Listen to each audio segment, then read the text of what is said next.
windy here today, and that's kind of rare. And I'm gonna take the Trillium because I kind of am the ideal candidate right between the Northwind Solo and the Trillium, but choosing the Trillium right now because of this wind, because at my weight then I bury it a little bit more, and it's a little easier to manage where we have this like gusty wind coming down the river. So excited to take you out, and we'll see what we get into. Trillium blacklight with wood trim. This is just like when I think of Northstar or Bell canoes, this is kind of the legacy layup. 14'6" canoe, so 2.5 inches of bow rocker, 1.5 inches of stern. It's windy. It's windy for sure today. Ominous. I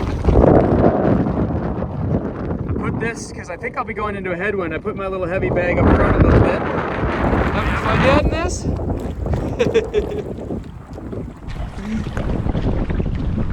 This is one place where like correctional strokes, when you're just going into a hard headwind. That's why I packed a carbon bench shaft today. So let's go to that. I'm gonna jump to sitting position. I'm in the high kneeling seat position.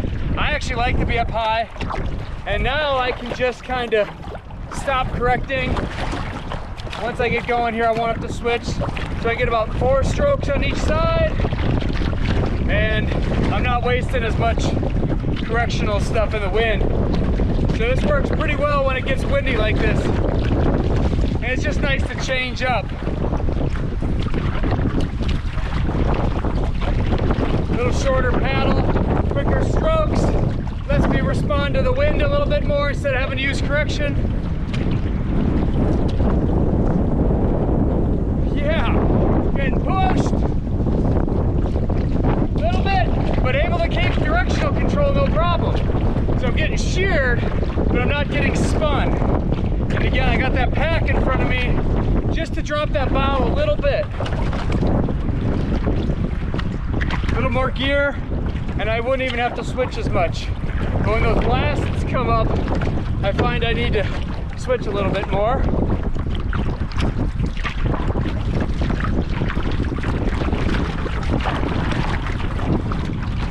So when doing this, I'm not worried about just a straight lining. It's kind of zigzagging a little bit back and forth. And certainly a boat like the Magic, I'm gonna be able to keep a straighter line. But compared to the Phoenix, I am able to still kind of take a few strokes on each side before having to switch.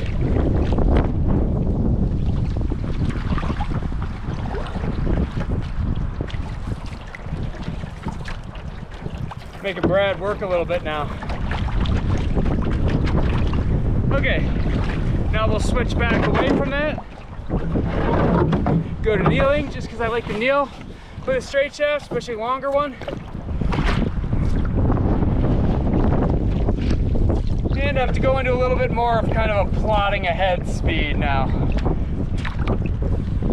But it's a little more relaxing.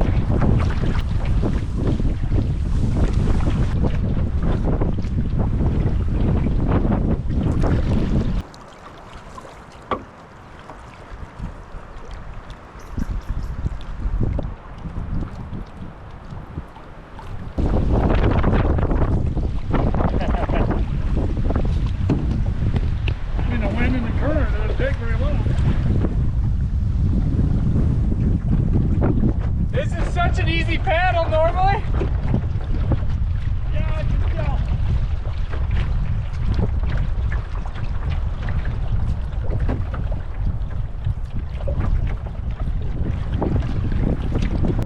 I had a fellow paddler who watches some of these videos tell me that he enjoys each video having a little bit of a paddle hint. And sometimes I sway away from instruction because I don't necessarily want people to think they can learn everything off of YouTube. And also, there's a lot better instructors than I. But right here in the wind, what I can demonstrate is how much I think about my paddle's orientation as it hits the water. If you're kind of lazy about it, or maybe new to paddling, you might be like this. And if you look at that angle, it's almost like a kayak angle, and it has a real sweeping effect. My top hand's kind of over here, and my boat's just going to turn to the opposite side when that happens. But if I think a little bit more about vertical, right up and down, kind of hand stacked is what they say. Hand stacked. I'm going to get more forward and less turning to the opposite side. And what you might read about is the C-stroke, which is really, and why I like a little longer straight shaft paddle for myself, is I will actually kind of pass the bottom of the paddle as I go past my thighs. I'll almost actually pass under the boat a little bit. And then I can jay away from that a little bit. And the difference between this and that is just so much more forward. So I'm really trying to think about my power hand here. I get sloppy just like all of us. But when I do that and my power hand comes out further, I can kind of bring my paddle blade as a C-stroke under the canoe a little bit more. And it just sets me up for a J a little bit better. And it gives me more forward motion and less turning. And that's kind of an essential element of the C-stroke.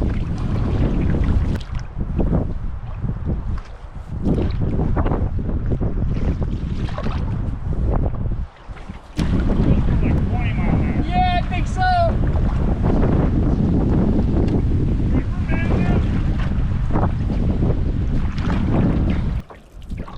When it's windy like this, you just can't rely on your arms bending. It has to be a core.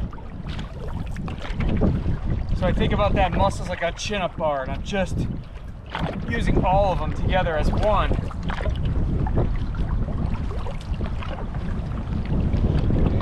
Driving my top hand down, unwinding at the hip, and not a whole lot of elbow bending and arm use.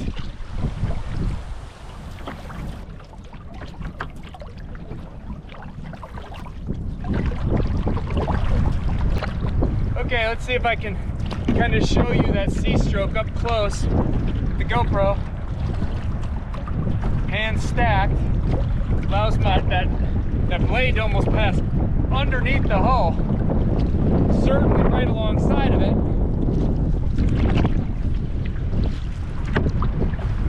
Little in water, low return so the wind doesn't catch me.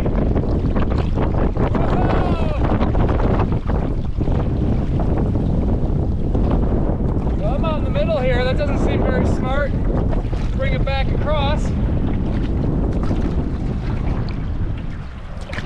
Brad, we just fought upwind the whole way to get to this cool little rock, and then it stopped. That's the way it works. That's the way it works in my world.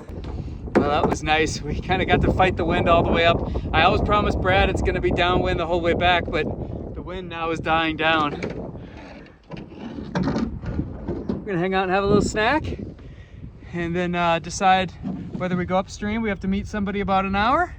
So we'll see if we go up a little further, but this is a nice little stopping spot. And we haven't seen a house the whole way. Saw some nice little bird life.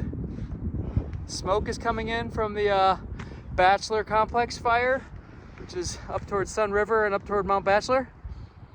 I think it's about 50% contained. It's a pretty big fire, and they're just kind of keeping it within the bounds of forest instead of homes. It was scary there for a while, about a month back. We got rain the exact day we needed it. All right, now we're going downstream, so we have a little bit of the wind. It's not as strong as it was, but still, we've got current and wind. I took the pack and put it behind me a little bit, and that sinks that stern enough that the bow is gonna blow downwind. So you can see now the gust is picking up, and that having that slight pack behind me just allows that stern to slide out. So it's kind of like working smart with my extra weight. And so now the gust is coming a little bit, and you can see that I'm still kind of oriented bow down instead of having my stern slide out. If I put that gear up here, my stern would slide out likely. Okay, so here's the example. We are currently kind of facing downriver, but check this out. I'm gonna get up and just kneel forward a little bit, and now watch what happens to my bow. We are kind of now facing sideways. Now we are pretty much perpendicular, just because I took my weight off the seat and leaned forward a little bit. And now I'm sideways whereas downriver's that way. So check this out. I'm gonna sit back down and watch that bow. I'm leaning back a little bit, and that bow now slides further downwind. And the more weight I put back, look at that. Now I'm leaning really back toward the back compartment, and my stern sits in and my bow blows downwind. So following winds, put some weight behind you. Downwinder, down current, pretty good. I don't know if you can tell how blowy it is here. There you go, you can see the bushes and the grass blowing pretty good. And when properly trimmed out, I don't even have to steer. So great, Trillium's a great choice if you're, I'm 6 foot, 165 pounds. Kind of on the outside of the ideal paddler, or at least at the top end, so I can go to the Northwind solo. But today with wind, this was a better choice. We're almost to the ramp. I hope you enjoyed that one. We'll see you on the next one.